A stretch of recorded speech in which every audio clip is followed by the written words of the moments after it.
Professor, o senhor concorda que essa intelectualidade ela foi deixada de lado para ser substituída pela revolta armada? Assim, muitos criticam, pô, foi cedo para fazer revolta armada, a gente tinha que aproveitar essas lideranças que tinham um poder de comunicação maior.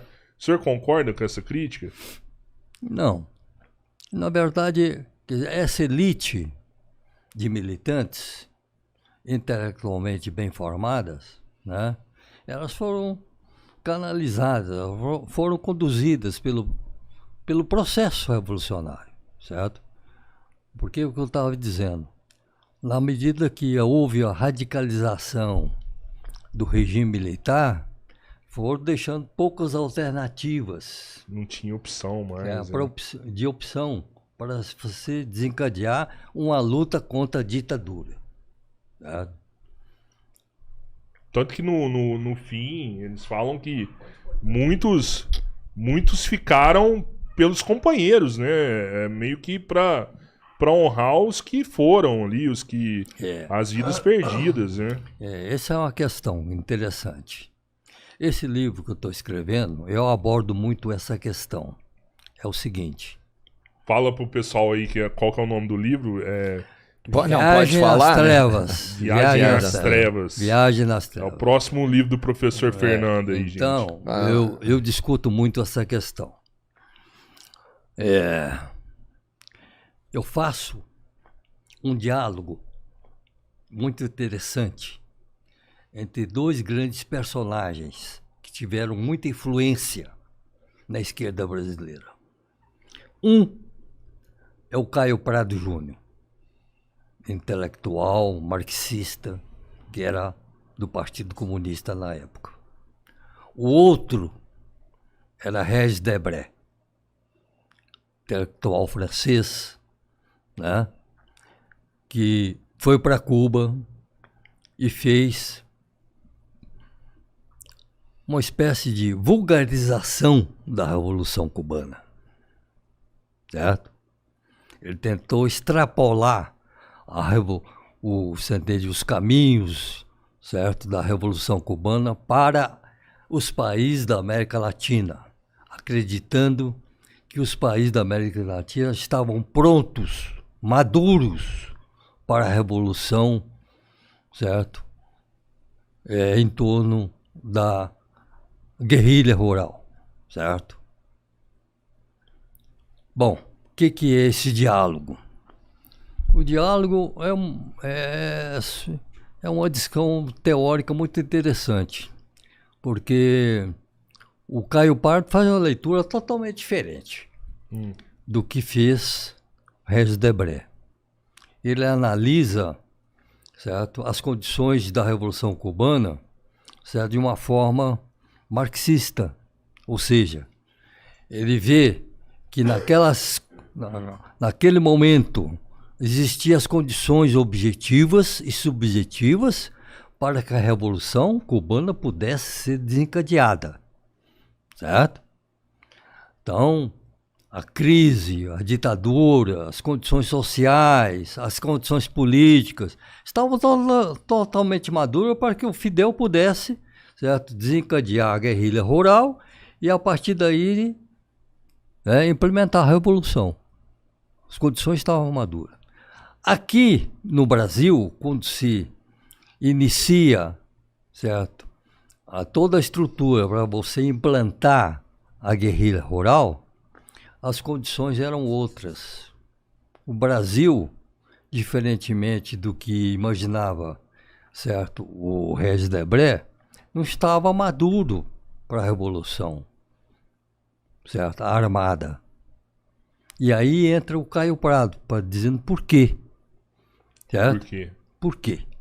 Porque ele lança um livro em 66 chamado A Revolução Brasileira. Esse livro teve um impacto na esquerda muito grande, porque ele demole dois pilares, certo? No qual se baseava e fundamentava, certo, toda uma estratégia da revolução naquela época. Quais são esses dois pilares? Era comum e estavam e tinha uma grande penetração, uma tese de que existia feudalismo no Brasil, certo? E isso, a existência do feudalismo no Brasil, tinha consequências políticas profundas, porque se a existência do feudalismo, certo, no Brasil, isso implicava em que o camponês, existia o camponês no Brasil, tal qual existia o camponês lá no feudalismo europeu, certo? Que era o servo que reivindicava, certo, o rompimento das suas relações de trabalho, certo, de servidão, né? E reivindicava fundamentalmente a reforma agrária, a terra, certo?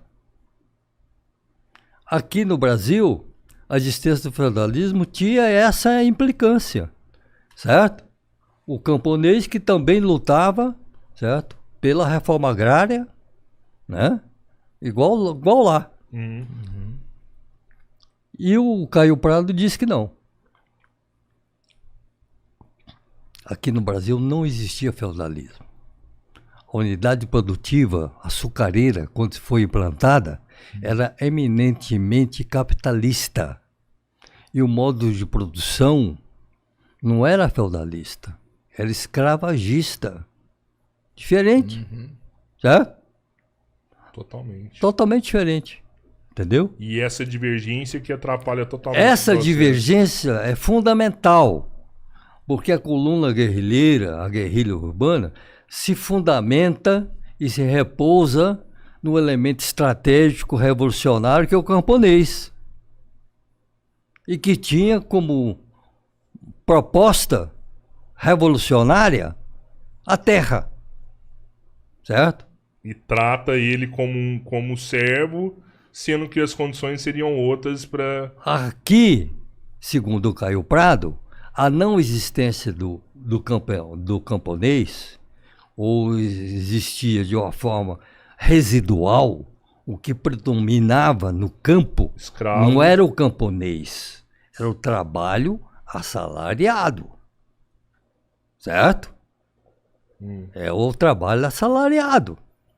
Não só predomina na sua grande quantidade, na sua grande maioria, mas nos centros mais dinâmicos do capitalismo no campo, o que predomina é o trabalho assalariado, não é o camponês. Então, o elemento estratégico revolucionário do camponês não existia como tal, certo? Tá entendendo? Uhum. Então a guerrilha rural, que se sustentava fundamentalmente nessa coluna guerrilheira do camponês, né, era um equívoco do ponto de vista da sua base social.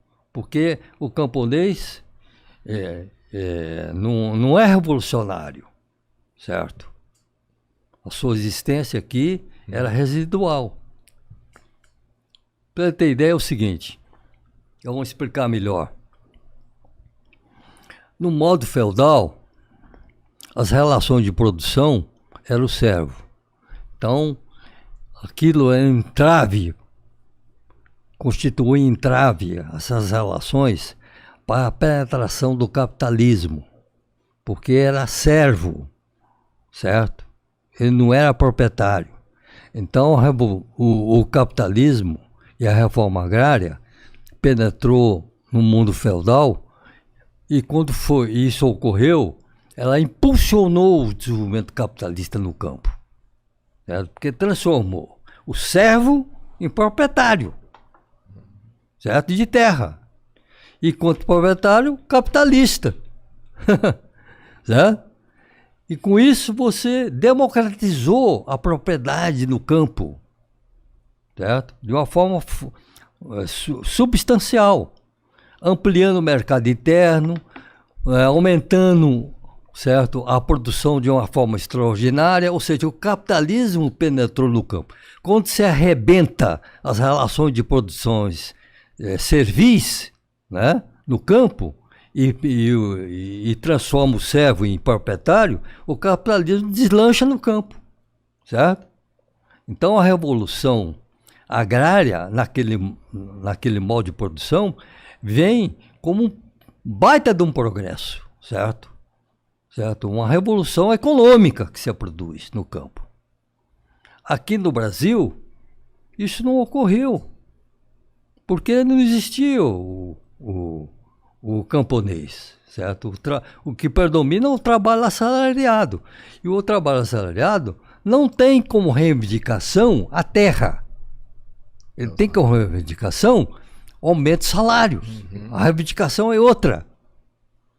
Entendeu? Então está na base, no meu entender, do fracasso, certo, da coluna guerrilheira no Brasil.